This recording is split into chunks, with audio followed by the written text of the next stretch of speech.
കുറച്ച് ചക്ക കിട്ടിയിട്ടുണ്ട്. ഇതൊന്ന് അരിഞ്ഞെടുക്കാം വേവിക്കാൻ.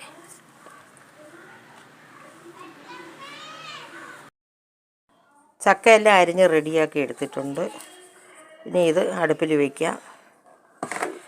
ഇനി അരപ്പിനായിട്ട് തേങ്ങ, ഉണ്ടമുളക്, വെളുത്തുള്ളി, ജീരകം, കറിവേപ്പില ഇതെല്ലാം കൂടി എടുത്തിട്ടുണ്ട്. ഇതൊന്ന് ചതച്ചെടുക്കാം. ചക്ക വെന്തിട്ടുണ്ട്. ഇനി അരപ്പ് ചതച്ചത് ഇട്ട് കൊടുക്കുക.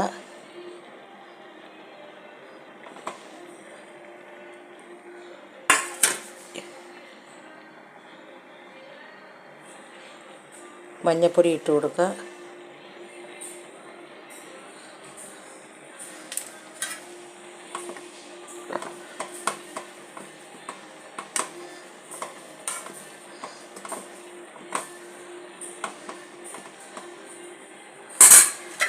അടച്ച് വെച്ച് ഒന്നുകൂടി വേവിക്കും. ചക്ക നന്നായിട്ട് കുഴച്ചെടുത്തിട്ടുണ്ട്.